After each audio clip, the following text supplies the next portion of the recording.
Salam alaikum, Azul, bonsoir.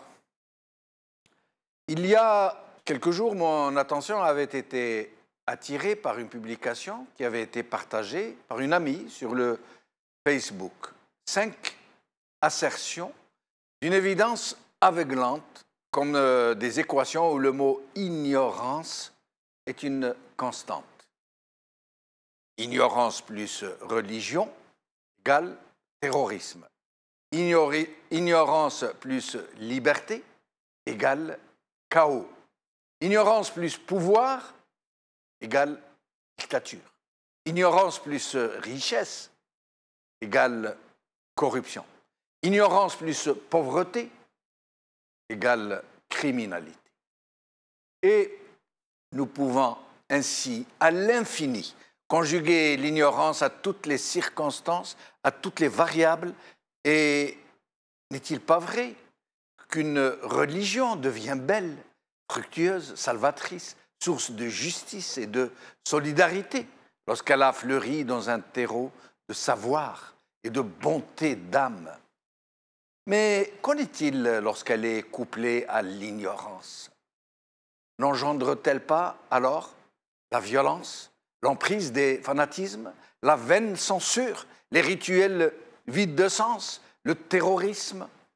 Couplée à l'ignorance, ne devient-elle pas stupidité criminelle, puisque les terroristes sont souvent manipulés contre leurs propres coreligionnaires, à leur propre insu, eux dont l'ignorance crasse a fait des exaltés pathologiques qui croient que Dieu les fera entrer dans son paradis pour avoir broyé, volé des vies. N'est-il pas vrai que la liberté est la plus belle des conquêtes, qu'elle permet à l'homme de s'épanouir, de choisir sa propre voie sans contrainte, de laisser exubérer ses plus beaux sentiments, de choisir ses représentants au sein de la cité, d'aller et de venir à son gré, de croire ou de ne pas croire, de discuter sans entrave toute disposition qui régit sa vie en société. Mais n'est-il pas certain aussi que, amalgamée à l'ignorance, la liberté n'est plus que désordre, abus, violation des droits d'autrui, incivisme, dégradation, insécurité?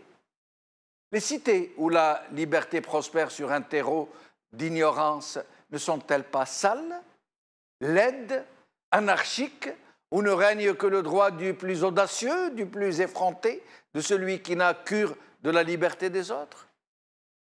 N'est-il pas vrai que dans les sociétés éclairées, émancipées, où le savoir et la conscience politique ne sont pas de vains mots, le pouvoir politique est l'apanage du peuple et du peuple seul?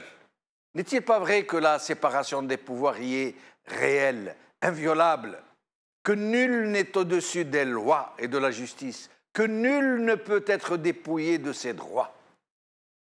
Mais qu'en est-il du pouvoir dans des sociétés où l'ignorance triomphe?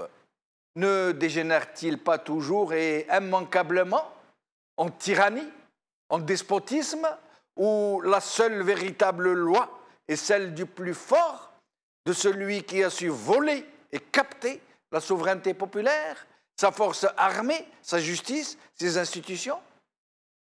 Et il en est ainsi de tout et de n'importe quoi qui est couplé, qui est amalgamé à l'ignorance.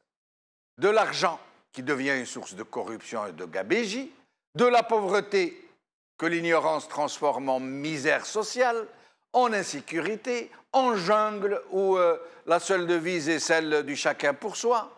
Et il en est ainsi de tout, partout et en toutes circonstances, lorsque l'ignorance imprègne la société, les plus belles vertus, les meilleurs atouts, toutes les richesses, tous les héritages et tous les avantages dégénèrent en sinistre, en barbarie.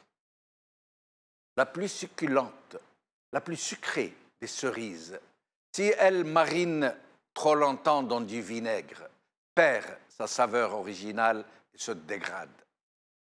Il en est ainsi de tout le reste lorsqu'il est couplé à l'ignorance. Vous vous demandez où je veux en venir avec ces truismes? Eh bien, je veux juste dire que les régimes prédateurs qui parviennent à faire main basse sur les nations savent tout cela, de façon consciente ou non. Mais ils savent que l'ignorance est leur plus précieuse alliée. Et plus ils s'imposent, et plus ils sont conscients que leur survie dépend de l'ignorance qui imprègne la société qu'ils ont dépouillée de sa souveraineté.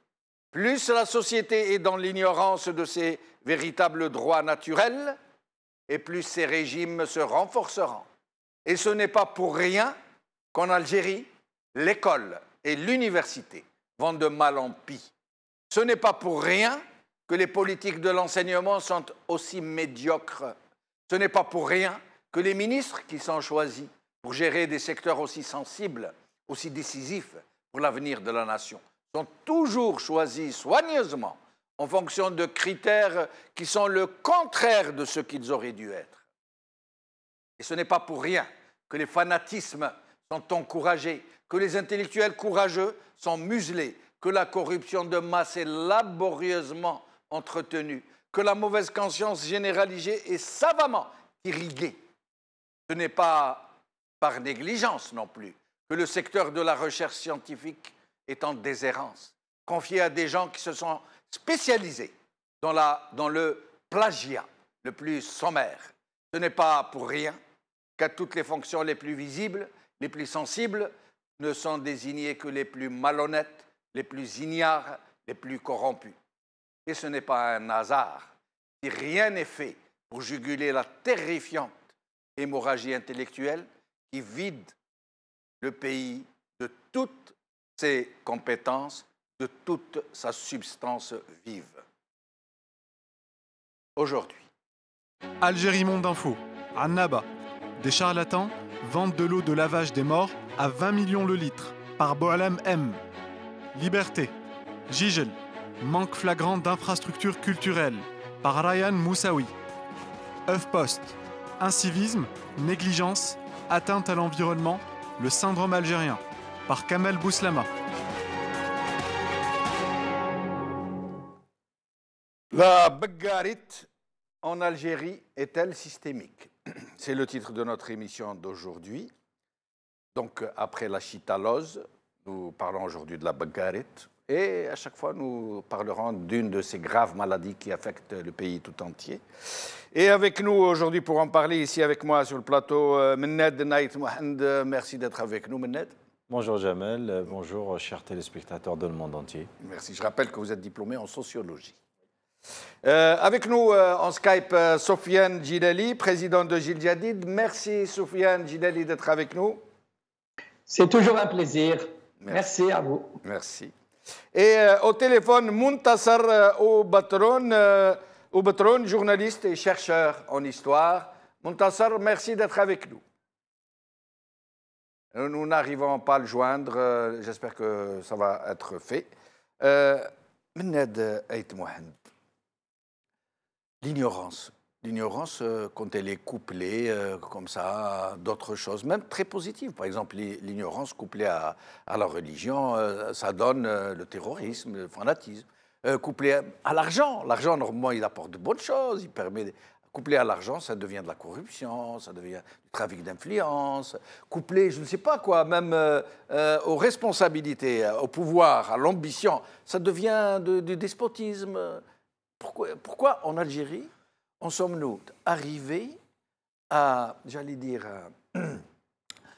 à un système social, à une société tellement corrompue dans ses moindres recoins que maintenant, on en arrive, et nous allons voir quelques images tout à l'heure, on arrive à voir des choses hallucinantes et qui se normalisent, qui sont devenues tout à fait normales, qui ne choquent plus. D'ailleurs, nous allons commencer tout de suite maintenant par quelque chose. Nous allons voir des images d'une chanteuse qui chante dans un cabaret. Vous allez voir Tebrihat, Nasli Berhou Adok. Ça, c'est pas nouveau. Mais vous allez voir que le Tebriha, il va y avoir une Tebriha qui va arriver à 150 ou 160 millions pour une chanson. Millions. Dans un pays où les handicapés touchent 400 000 par mois. Regardez.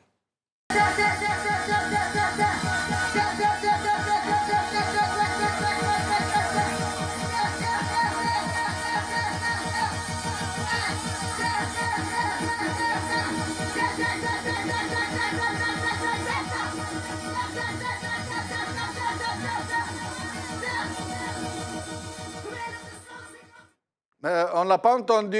J'espère qu'on va nous le repasser tout à l'heure. On écoute la chanteuse dire « وهذه 150 ولا 160 millions ». Alors, Mened. Pour commencer, l'ignorance, des fois, on peut l'utiliser dans le bon sens.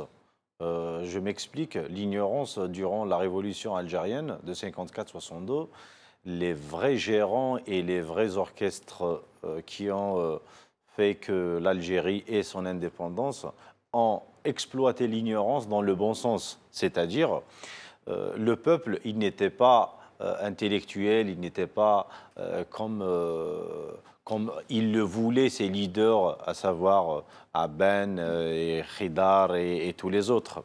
Mais ils ont jumelé entre religion et amour de patrie et ignorance, ils ont sorti des hommes pour faire sortir la France, pour combattre la France.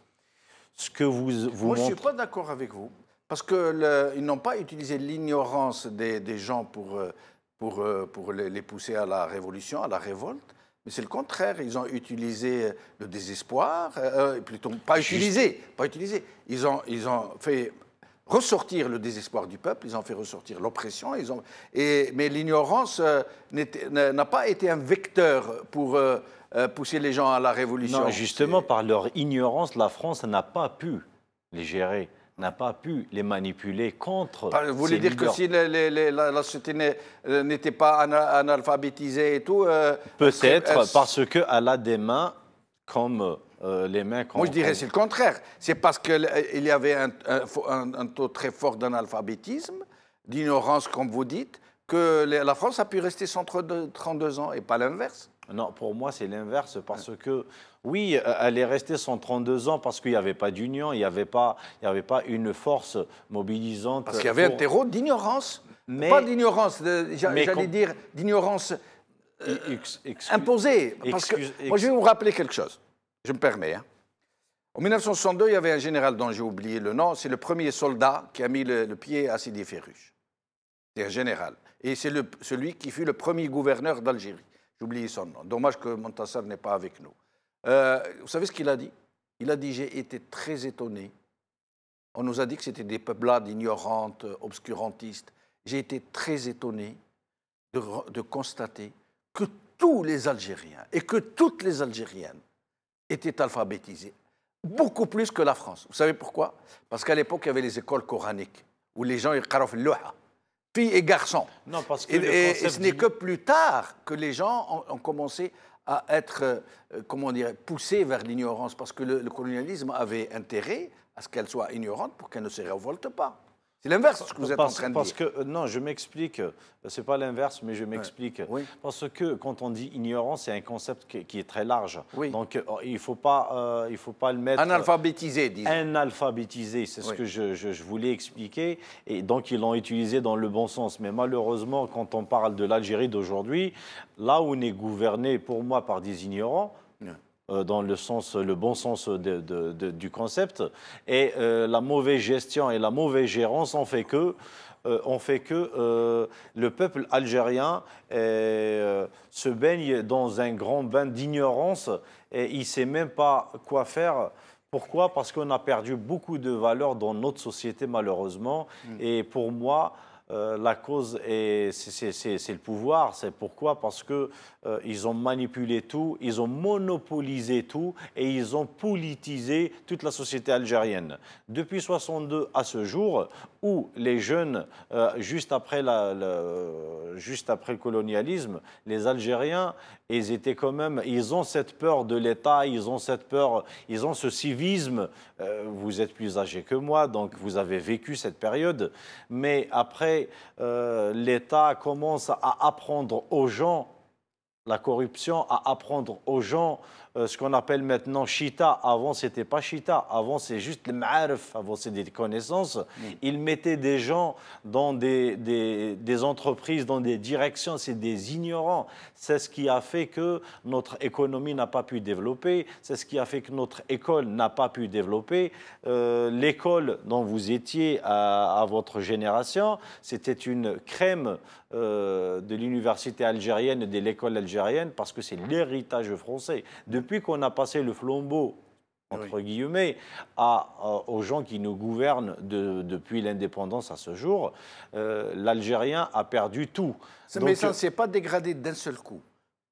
Moi, je me rappelle que les premières générations d'étudiants universitaires, après l'indépendance, étaient bonnes, relativement. Parce que ceux qui avaient pris la relève du colon français ou du fonctionnaire français, c'est des gens qui ont relevé le défi. Parce qu'il n'était pas prévu que tous les Français partent d'un seul coup.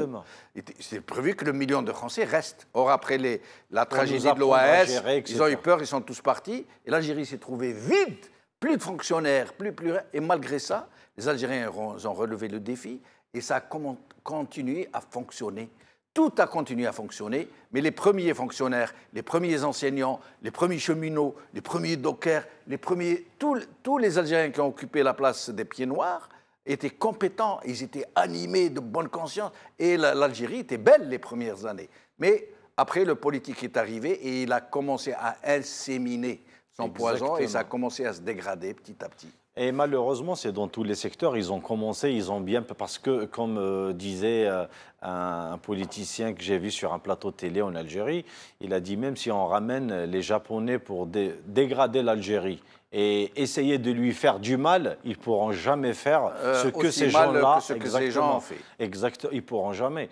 Donc, ils ont relevé le défi. C'est des experts en mal, c'est des experts en turpitude. Parce que, pourquoi? Quand on prend un élève à l'école, un enfant de 6 ans, à la première année, on lui apprend, normalement, on lui apprend que de bonnes choses sur le pays, sur le travail, sur nous, c'est contrairement. Il voit son enseignant déjà qui s'absente, qui arrive en retard et qui ne fait pas son boulot, qui mélange tout et qui n'a pas les moyens de faire avancer ses cours. Donc, il commence déjà à avoir une mauvaise conception des choses. En arrivant au CEM, un peu de liberté. Déjà au primaire, je reviens au primaire, il commençait à nous menacer dès le début. Vous restez tranquille, vous restez tranquille. Ah bon, sinon... c'était une punition? Oui. Moi, de mon temps, moi. Votre temps, non. On se disputait, je connais Guadmatfla. Exactement, vous restez tranquille. Sinon gentiment, vous allez vous asseoir... gentiment, mais c'était un plaisir d'être assis à côté d'une fille. Après, malheureusement, il y a des événements qui arrivent, à savoir les années après la mort de Boumedienne, donc tout a changé en Algérie. La guerre des clans. Après la mort de Boumedienne. Oui. D'après vous, donc du temps de Boumedienne, c'était bien? Non. Ouais. Non, d'après le temps de Boumedienne, il avait la crème du colonialisme qui restait. Voilà, ça veut dire que ça a commencé à se dégrader dès le premier jour. Oui, mais ça se dégradait doucement. Mais ça ne se voyait pas. Et c'est pour ça que les gens, quand ils parlent de la période Boumedienne, ils disent c'était bien. C'est parce que ça ne s'était pas encore totalement dégradé. Non, parce que l'enseignement, la gestion sociale, quand on dit la gestion sociale, les acteurs sociaux qui sont dans la société, à savoir quand on dit les personnes âgées, les lycéens, les universitaires, etc. Quand même, il y avait une crème. À l'époque de Boumedienne, et il ne pouvait pas les cerner, il ne pouvait pas les monopoliser parce qu'ils sont plus intelligents que lui. Mais après sa mort, il y avait une autre génération qui est arrivée, donc elle est moins intelligente que la génération qu'a laissée la France. Puis, qu'est-ce qui se passe? À l'arrivée de Chedli, c'est la cata. Pourquoi? Donc, il voulait s'ouvrir au monde. Et malheureusement, quand tu es gouverné, quand on prend un ancien, avec tout le respect pour les anciens moudjahidines, un ancien moudjahid qui n'a jamais été à l'école, il est directeur d'un ingénieur que la France a formé. En plus, il lui donne des instructions et malheureusement toujours fausses. Et tout ça a fait qu'on avance dans aucun domaine. Dans tous les domaines, on était gouverné par des gens qui n'étaient pas compétents. Il n'y avait aucune compétence ni dans la désignation des personnes qui gèrent. Pourtant, du temps de Boumedienne, on disait « Rajul al-munasib fil makan al-munasib ». Mais ça n'a jamais été le cas. Et on disait même au temps de Boumedienne, « Nazaha ou al-kafa'a ou l'iltizam ». Ça n'a jamais été ni nazaha, ni kafa'a, ni iltizam. La nazaha, ce n'était pas parce que c'était les anciens moudjahids qui étaient... Il n'y avait pas que les anciens moudjahids. Il ne faut pas être injuste aussi. Hein. Parce que moi, je me rappelle très bien. Je crois que c'est un peu mystifié que de dire qu'il n'y avait que les anciens moudjahidines qui étaient responsables. La majorité, c'est il y avait beaucoup de gens qui n'étaient pas moudjahidines. Mais il n'y avait pas beaucoup d'intellectuels à l'époque quand la France est partie. Mais ils ont laissé une poignée de personnes pour gérer le pays, dont vous parlez tout à l'heure, mais avec l'OS, ils sont partis. Mais le souci, c'est que Boumedienne, il n'avait pas le choix. Donc il a laissé. À l'arrivée de Chedli, il y avait une autre génération qui est arrivée, d'où les Bdet Serrachouia. Donc il n'y avait pas ce grand pouvoir de Boumedienne. On voulait changer pour se donner une face au monde qu'on a changé. Mais la machine a dégradé, a été lancée, ça ne s'arrêtait pas, sauf que ça prenait de plus en plus de vitesse. Le pire, c'est que ça va se dégrader plus que ça, malheureusement, dans les années à venir, parce qu'il y a la génération qui est là. Elle n'a...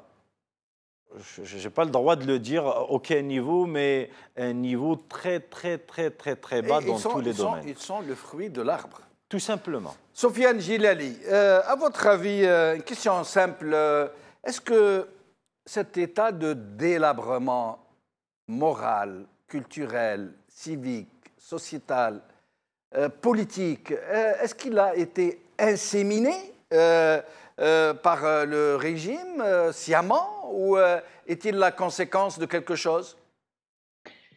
Écoutez, aujourd'hui, vous mettez en avant une thématique extrêmement sensible, complexe et difficile.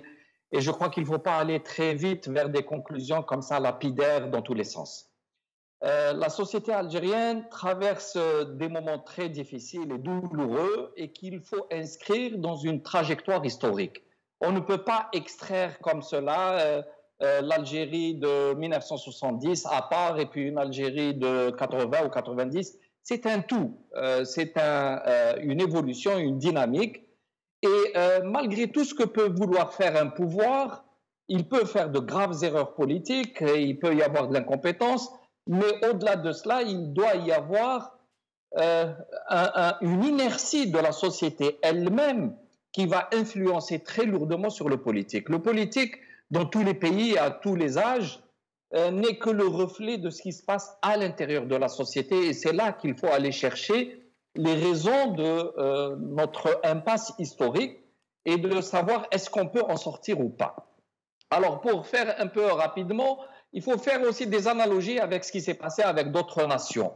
Prenez par exemple en Europe, les grands troubles dans les sociétés sont apparus systématiquement et à chaque fois, et ça des études très importantes l'ont démontré par des anthropologues et des sociologues, c'est aux alentours par exemple en France, c'était la Révolution française, précédée par la Révolution anglaise à la fin du XVIIe siècle, et tout cela a été même précédé également par les mouvements qui sont apparus un peu plus au nord en Europe, en Allemagne, avec un mouvement religieux avec le protestantisme. Tout cela est relié en fait à un moment particulier où autour de 50% de la population devient alphabétisée. C'est-à-dire que l'instruction, la sortie de l'ignorance d'un peuple qui petit à petit s'instruit, va entraîner l'apparition de nouvelles valeurs qui deviennent impossibles à gérer dans un ancien cadre. Et ce moment-là, c'est un moment qui peut entraîner jusqu'à des guerres civiles, et ce qui a été constaté. Ce qui s'est passé en Algérie, c'est qu'en 62, l'écrasante majorité de la population était analphabète. Il y avait une toute petite élite qui avait été un peu conditionnée par l'éducation, par la présence française, qui était dans certaines grandes villes, qui a formé une technocratie juste après l'indépendance.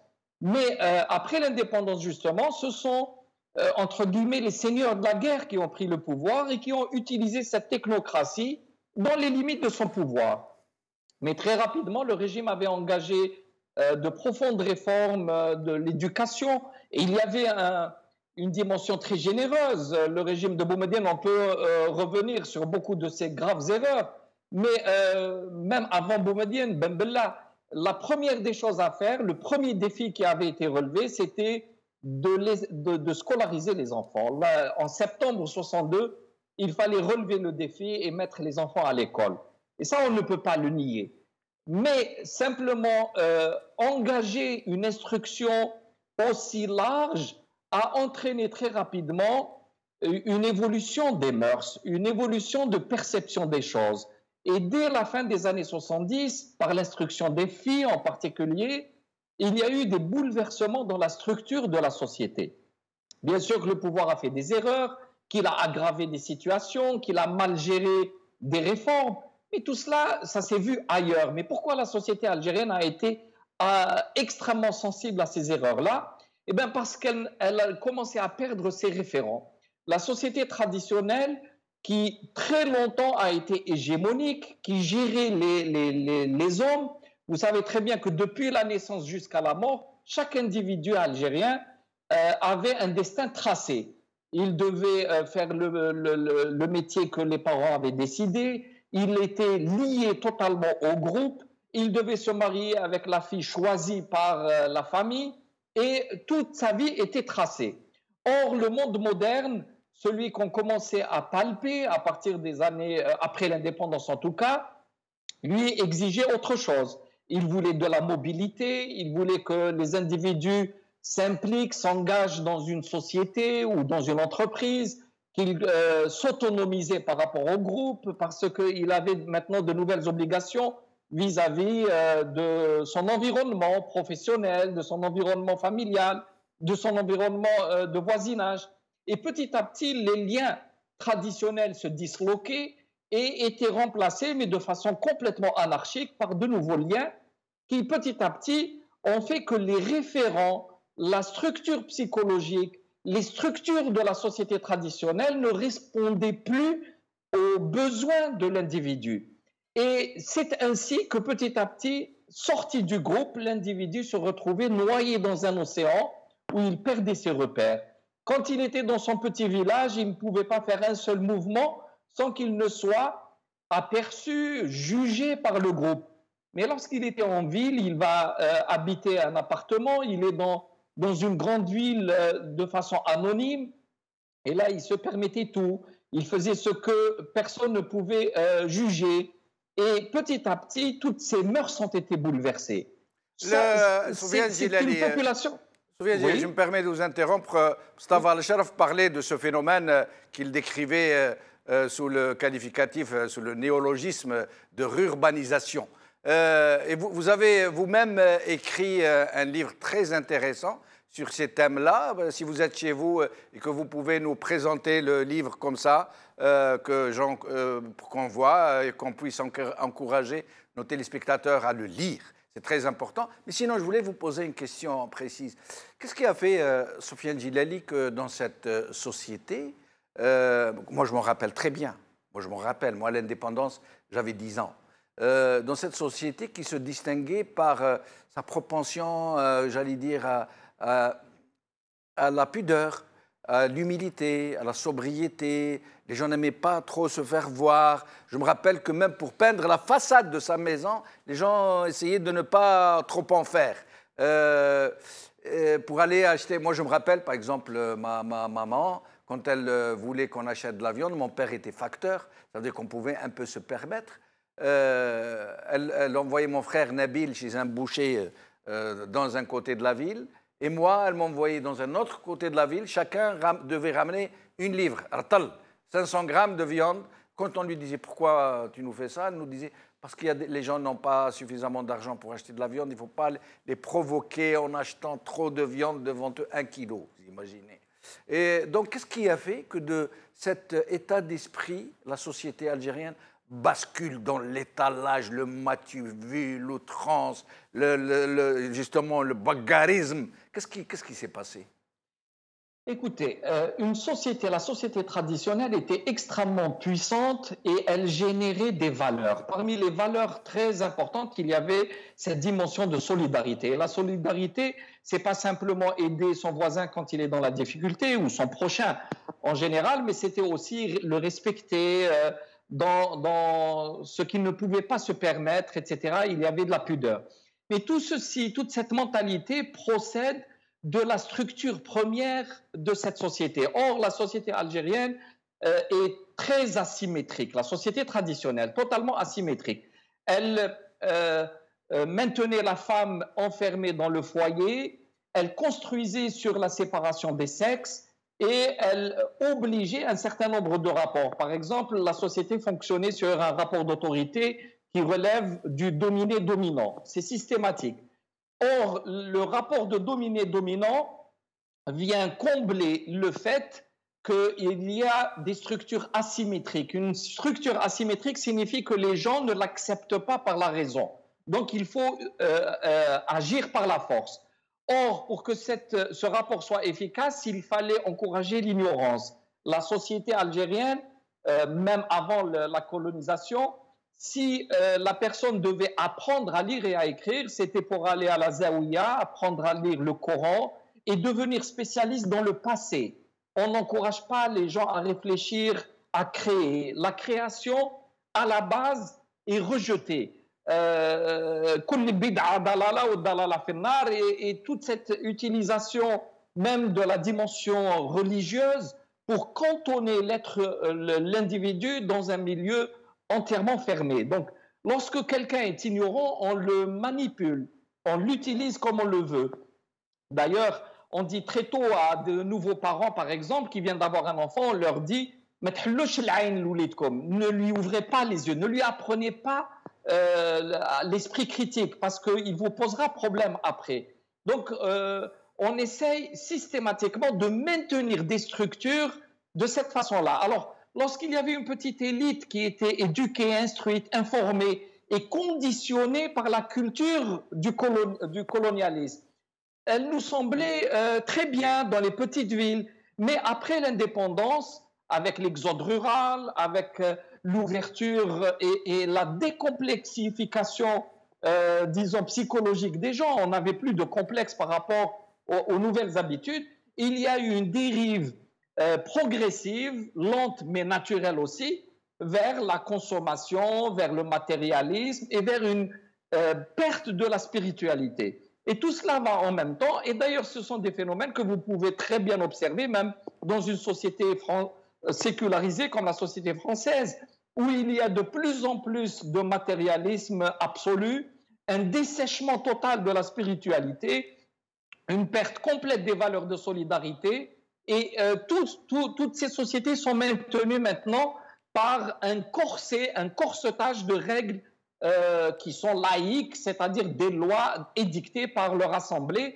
Et c'est la peur du policier, la peur de la contravention, la peur de la taxe, etc., qui maintient en place les structures. Rajouter à cela, bien sûr, tout un conditionnement par l'école, par l'instruction, etc.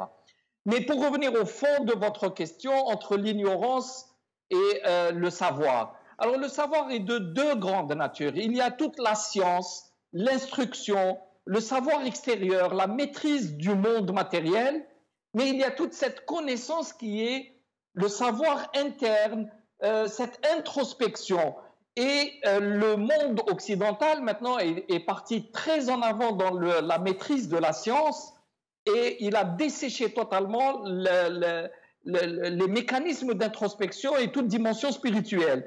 D'où ce décalage entre les sociétés. Alors, il faut recréer une société équilibrée. Il faut maîtriser les élans narcissiques, individualistes, matérialistes, consuméristes et remettre ça dans une société équilibrée. Mais je reviens à vous dans un moment, Sian Gileli, pour vous demander si ce délitement auquel on assiste et qui semble ne pas vouloir s'arrêter à la situation déjà catastrophique que nous vivons, est-ce que ce délitement va continuer ainsi à dégénérer toute la société, à nous prendre au mur, à compromettre jusqu'à l'avenir de ce pays? Et est-ce que ça peut s'arrêter? Et comment ça pourrait s'arrêter? Et comment pourrions-nous inverser le cursus et revenir vers une société plus vertueuse, si je peux me permettre ce terme? Je vous demanderai aussi de nous préparer le livre que vous nous présenterez pour que les téléspectateurs puissent le voir. Si vous comparez les civilisations en général, une civilisation peut très bien mourir de ce dérapage-là. Mais très souvent, il y a des mécanismes... Soufiane Gilali, je me permets de vous interrompre. Je reviens à vous pour que vous répondiez à cette question.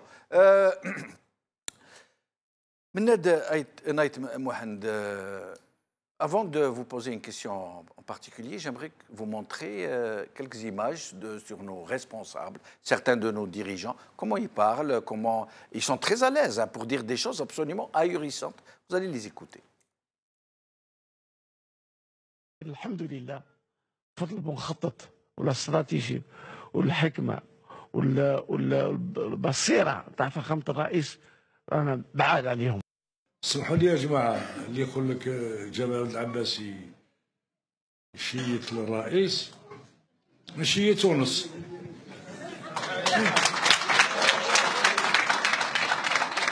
هذه عيب. دعوا الشباب الى اقصى حد فرونساج لاكلان ولونجان الى اقصى حد، وحنا نامن بهذا الشيء هذا.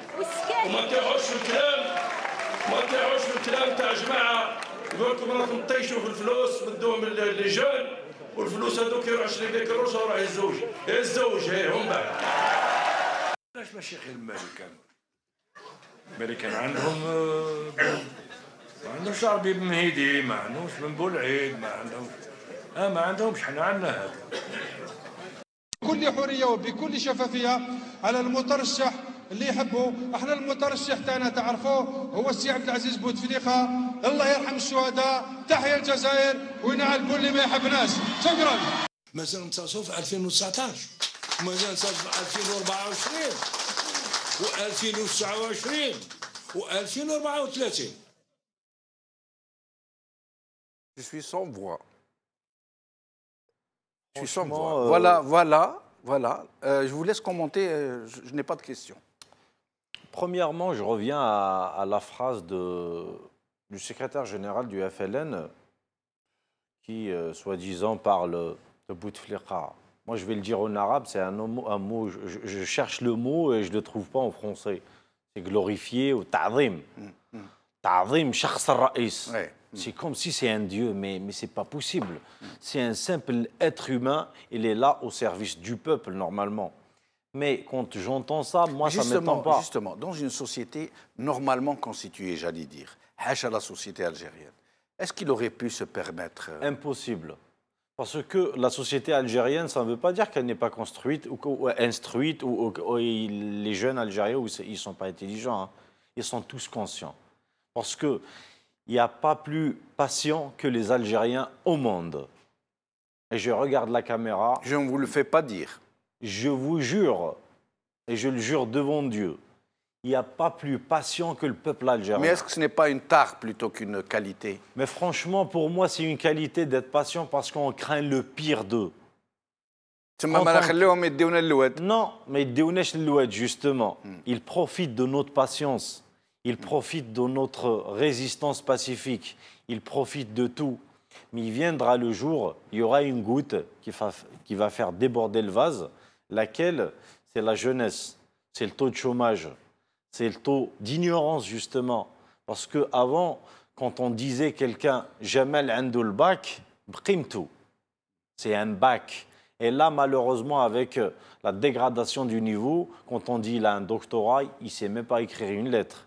Il ne sait même pas formuler une phrase. On ne dit pas en français. Qu'il étudie en arabe, qu'il la formule en arabe, en kabyle, je ne sais pas. On n'arrive pas à construire un individu algérien, fier de l'être, instruit, qui a sa trajectoire ancestrale à suivre avec le petit cours d'histoire qu'a fait Soufiane Gilali tout à l'heure, que je salue, et qui nous rappelle que c'est très khaldounien, hein, ce qu'il dit. Oui, c'est très khaldounien, exactement. Il a une approche sociologique et sociopolitique de la société. Parce qu'il a insisté un peu sur l'aspect psychosociologique des Algériens dans cette étape-là. C'est vrai ce qu'il dit.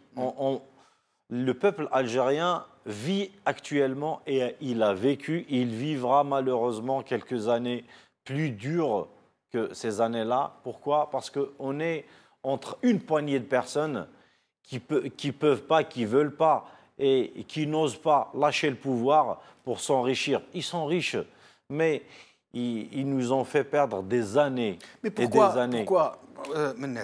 Pourquoi est-ce que ce régime met à la tête des institutions, des ministères, même vous avez entendu le chef du gouvernement, Sellel, qui faisait la campagne de Bouteflika, là où il a parlé de l'Ansège. Et je vous demanderai justement de nous toucher quelques mots sur l'Ansège. Alors, pourquoi ils mettent des gens aussi stupides? Ça veut dire que, à la limite, qu'ils mettent des gens un tant soit peu intelligents, qui ne dégradent pas l'image du responsable. Quel est l'Ansège, par exemple? L'Ansège, c'est un prêt que concède l'État aux jeunes pour qu'ils puissent lancer des entreprises, mais avec la condition de rembourser leurs prêts et de ne se servir de cet argent que pour le motif invoqué dans la demande du prêt. Ça veut dire lancer une entreprise. Or, les gens se sont mis à acheter des voitures, à se marier avec, à prendre des vacances. Alors, il vient un discours où il dit ouais, on leur reproche de se marier avec l'argent de l'Ansège. Il se marie, il est c'est le chef du gouvernement. Moi, si j'étais un jeune qui a emprunté à l'Ansège, je ne rembourse pas. Et quand on me convoque la justice, je prends la vidéo, je vais à la justice, je leur dis c'est le chef du gouvernement. Ils ne prennent pas ça en considération. C'est le chef du gouvernement qui l'a dit. Il était en fonction. Oui. Et ça fait jurisprudence quelque part. C'est le chef du gouvernement qui m'a autorisé. C'est pourquoi je donne cet exemple. Vous imaginez un peu l'état abyssal dans lequel ils sont et dans lequel ils veulent nous précipiter? Justement, je reviens il a parlé, Sofiane Gilali, du narcissisme. Et moi, je parle de l'excès de narcissisme du président de la République et son entourage. Qu'est-ce qu'il fait? Il faut que le président de la République soit au-dessus de tout le monde, du peuple, de la Constitution, des ministres. De la Constitution? Oui, il est au-dessus de la Constitution. Non, il n'est pas au-dessus. Il est au-dessus, il l'a touché. Non, mais il ne doit pas être au-dessus. Oui, justement, c'est ce que je vous dis. Ah, d'accord, moi je pensais que vous aviez dit il doit être. Non, d'accord. Je vous ai dit, il a un excès de narcissisme, un excès de zèle. D'accord. Avec son entourage, les azmouh, on dirait c'est un dieu. Et du coup, il ne peut pas mettre une personne qui parle bien, qui gère bien, que le peuple risque d'aimer, que le peuple risque d'avoir un espoir dans cette personne, entre guillemets, avec la petite histoire d'Ouihia de ces derniers temps, l'inauguration de la mosquée de Ketchawa. Quelque part, on peut faire une petite lecture entre les lignes. Bouteflika, il ne peut pas accepter que Ouihia parle mieux que lui. Il faut qu'il dise des bêtises, il faut qu'il fasse et qu'on revient en Nchaouro Raïs. Ils veulent des acteurs qui abrutissent. Exactement. Un peu comme la chanteuse là qui dit ils nous abrutissent dans la culture, ils nous abrutissent dans le politique, ils nous abrutissent dans le sport, football, Porto. Tout ça, c'est calculé, cher Jamal. Tout ça, ce sont les laboratoires qui étudient la société algérienne. Ce n'est pas des gamins. Ils savent très bien, il faut, je ne sais pas, il faut monopoliser tout dans la société algérienne, notamment la jeunesse algérienne. Parce que qui peut faire quelque chose en Algérie à part les jeunes? Personne ne peut le faire. Nous allons, avant de revenir vers Sofiane Gilali, nous allons revoir cette scène de cette chanteuse de cabaret où vous allez voir qu'elle va dire 150 ou 160 millions. Tbariha.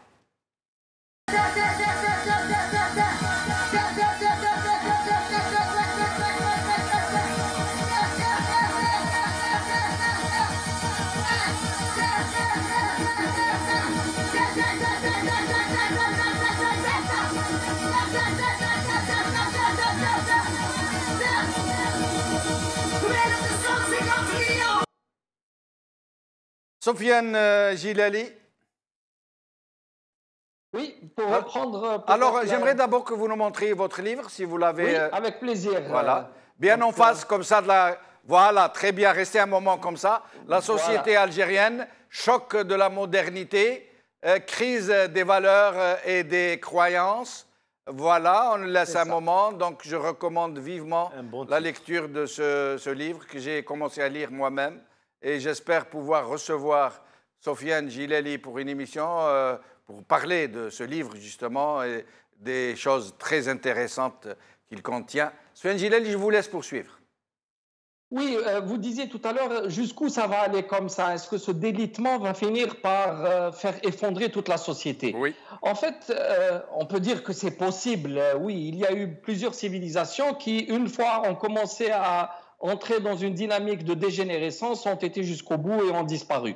Mais il y a eu aussi beaucoup de civilisations qui, comme un ressort, comme une réaction ultime d'autodéfense, une part de cette société relève le défi et va immuniser le reste de la société et reconstruire quelque chose de nouveau. Et je pense que au-delà de l'Algérie, c'est tout le monde arabo-islamique qui est rentré dans cette phase de crise ultime où l'effondrement des structures traditionnelles ont entraîné avec elles cette ceinture qui maintenait tout en place, qu'est la religion.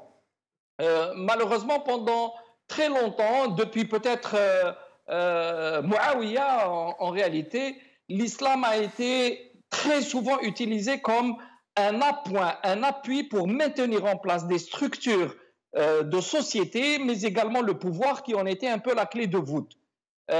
Aujourd'hui, avec le niveau d'instruction atteint, avec les connaissances, avec les nouvelles générations montantes, il y a très probablement de très grands potentiels à l'intérieur des sociétés. Et pour ma part, je suis très optimiste, même pour la société algérienne, parce qu'il y a de nouvelles générations qui sont en train de monter, qui ont de nouvelles valeurs, qui maîtrisent de nouveaux outils de société et qui vont petit à petit rejeter en fait un système obsolète, un système totalement corrompu, parce qu'il ne répond plus aux normes d'aujourd'hui. Mais il faut un effort politique, un effort de prise de conscience extrêmement important. Il faut des réformes d'éducation. D'ailleurs, s'il y a un pouvoir éclairé, il devrait commencer par une réforme extrêmement importante de l'éducation. Mais qui va la faire, Sofiane Gilali, cette réforme? Qui va la mener, puisque ce régime est mortifère par essence et qui ne va pas générer des dynamiques qui vont l'évacuer? Ce n'est pas logique. Et ce qu'il faut, c'est l'action politique. Ce n'est pas pour rien que nous avions fait Djil Jadid. Ce n'est pas pour rien que notre axe stratégique est de renouer, reconnecter l'intelligentsia algérienne. C'est de recréer par la synergie une force de scène, de gens qui peuvent réfléchir, qui ont quelque chose à apporter. D'où le travail que nous menons auprès de la société civile, auprès de la classe intellectuelle, auprès des universitaires. Nous faisons tout un travail qui n'apparaît pas aujourd'hui, mais nous voulons cette conjonction d'efforts pour justement aider le régime à s'en aller. Il n'y a rien d'autre à faire que préparer un véritable changement. Or, les conditions de ce changement sont en train de se mettre petit à petit en place. Il faut convaincre nos citoyens, il faut élargir la conscience des choses. Donc, c'est par cet effort de communication, c'est par ce travail continu, de proximité, c'est par cet effort de mobilisation que nous faisons. Ce ne sont pas simplement des mots. Très souvent, les Algériens reprochent peut-être aux politiques en général de beaucoup parler, mais de ne pas beaucoup faire. Je peux vous assurer, Sibel Chennouf, si nous avons tellement l'occasion pour intervenir en particulier sur El Maghrébia et dans votre émission, mais c'est loin d'être notre seule activité. Nous travaillons justement par l'écrit, par les livres, par les conférences, par les contacts, même si ce n'est pas toujours médiatisé. Et je peux vous dire qu'il y a un filon incroyable, il y a un potentiel très puissant à travers le pays. Les gens attendent, veulent justement que cet espoir se coagule. Et là, il faut agir aussi en tant que politique. C'est très complexe, il y a plusieurs dimensions à mener à la fois. C'est pour ça qu'il faut faire autant l'action que la réflexion. Il ne faut pas dissocier. Faire que de l'action politique sans la réflexion, ça ne mènera pas à grand-chose. Mais faire que de la réflexion sans passer à l'action, on n'aboutira à rien. Restez avec nous. Nous menons ce travail-là. Restez avec nous jusqu'à la fin de l'émission, Sofiane Gilali. Nous arrivons à la fin. Menad, question simple. Sofiane Gilali vient de parler de ces ressorts cachés des peuples qui, un jour, se détendent et permettent au peuple de se relever. Vous y croyez? Moi, j'y crois parce qu'il y a le Facebook, il y a le Twitter, il y a les réseaux sociaux. D'une, il y a la diminution et la dégradation du pouvoir d'achat en Algérie. Deux, qui vont donc agir sur ces ressorts cachés. C'est officiel. Et troisièmement, comme a dit Sofiane Gilali, mais comme aussi il l'a montré sur le titre de son livre, il y a la modernisation qui arrive et qui nous impacte. Il y a, malgré tous leurs efforts de bloquer tout, c'est-à-dire de fermer toutes les portes des technologies, des sciences et tout, là, ils arrivent à un moment où ils ne peuvent pas. Impossible. Tout simplement parce que la technologie et la science et le savoir ont montré que un ignorant ne peut pas faire face à la science. Et l'ignorance est toujours battue par la science et le savoir. Donc, habbo ou la karho, il viendra le jour, l'Algérien, la jeunesse algérienne va reprendre ses efforts et ils vont gagner officiellement. Merci Menned, merci Sofiane Gilali, merci à vous chers amis d'avoir suivi cette émission. Pour ceux dont les images de cette vidéo, que les images de cette vidéo que nous vous avons passées auraient choqué, nous sommes désolés, nous l'avons fait dans un souci, j'allais dire, pédagogique pour montrer les choses comme elles sont vraiment. Merci beaucoup, bqa ala khair, b'slama.